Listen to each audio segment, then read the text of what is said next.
up on to the screen to tell us about this very exciting project. Here she is. Hi, Charlotte J. Can you hear me? Hi, Eugenia. I can hear you perfectly.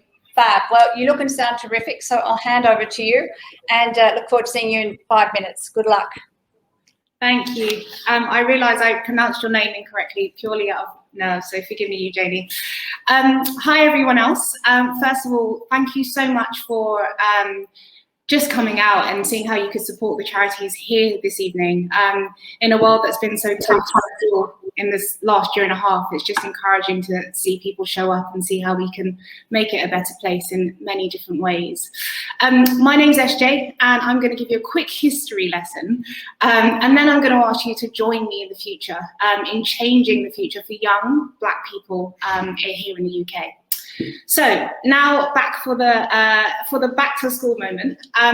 For those of you who don't know, the majority of Black people who live in the UK are actually descendants of migrants who arrived here in the 1950s.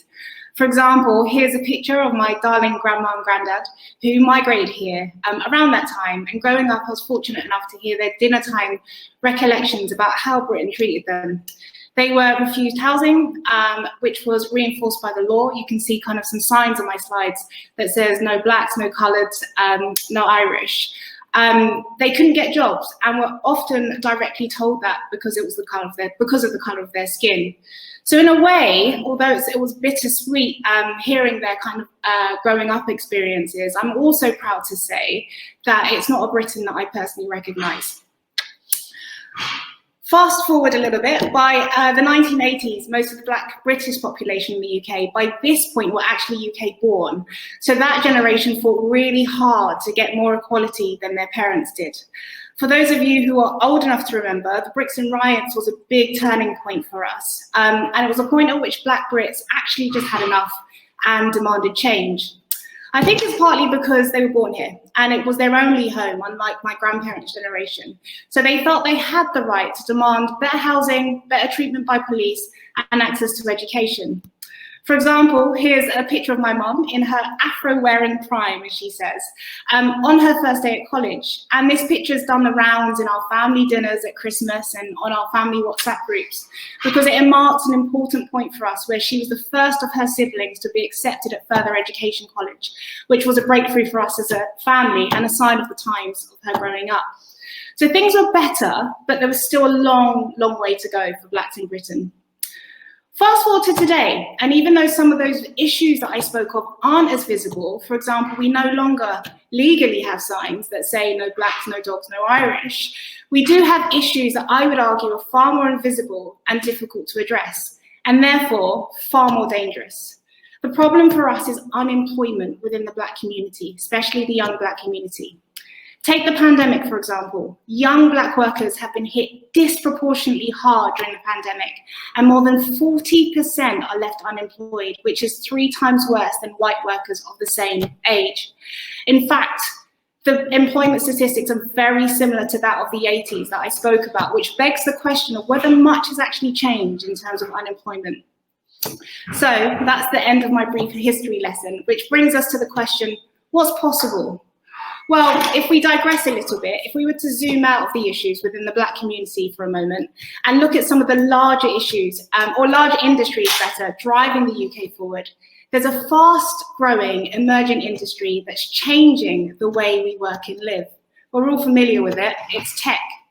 Tech will soon employ more people than any other industry ever has. And based on the rate at which it's growing, there's a massive shortage of tech employees to fill that gap. I spotted this opportunity last year, which is that young Black people need better employment. Tech, which is a fairly accessible career path, desperately need more employees and actually struggles with issues around diversity. So for me, it sounds like a no-brainer. Getting into tech is a young, new startup that aims to empower young, diverse people into well-paid jobs in the UK using tech as our vehicle of change. We run accelerator programs that last for 3 to 6 months and enable young people to learn the tech skills required to get into a job.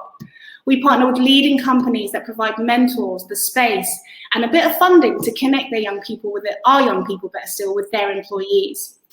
We launched last year in the middle of the pandemic, But we were really fortunate to have companies like Spotify back us and mentors from Google, Monzo, Facebook sign up to support us. This year, we ran a pilot program for 20 students, and the results were immense. 100% of those who responded to our survey were interested in applying for apprenticeships and graduate opportunities with one of our sponsors, opportunities that they didn't know about previously. In fact, the pilot that actually inspired me to start getting into tech was while I was working for a government-funded project whereby 44 out of 50 students were accepted into school leaver jobs. That's 44 out of 50 compared to just 40% of kind of unemployment within the Black community. Stark difference.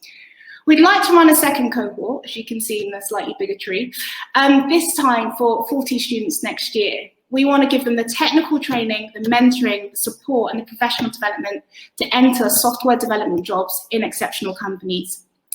One quote from a student on our pilot program said, "The chance of seeing someone who's where you are or where you want to be and where you aspire to be, to get to, learning from them is just amazing, truly transformational." So what are we asking for? We're asking for £10,000 to fund this program for 40 students. If you'd like to give more, then we'd just be able to cast our net wider and support more of the young Black talent who are likely to be unemployed. Moreover, I'd like to invite you personally to attend and participate in whatever way you can, whether it's geeing our young people up at welcome events, getting involved in mentoring, delivering a talk, or just introducing us to anyone who you think could help us. The benefits far reach beyond the impact of these 40 students. In my opinion, these brilliant young minds will be able to get to tell their friends, their communities, their families, and shape the Black community to aspire to tech roles, which isn't happening at the moment. I'm conscious of time, so here's a quick breakdown of how the funding will be spent, but primarily our funding will go towards funding a program manager who will spend the time recruiting the right students, recruiting the right mentors, and facilitating the masterclasses that will get our young people to where they need to be. I'll end with this. In 1963, Martin Luther King delivered a famous speech that addressed America. He was very clear in what he wanted to achieve for his children's generation, and what followed from that speech was a change in America's future. There's nothing stopping us from continuing to create a future for Black young lives, or a better future, better still, for Black young lives here in the UK. Our dream at Getting Into Tech is that children of Black migrants will be able to receive equal employment rates and equal pay by using the tech industry as our vehicle for change. I'd like to invite each and every one of you to help us create this future today. Thank you. Thank you, SJ. That was fantastic. Absolutely.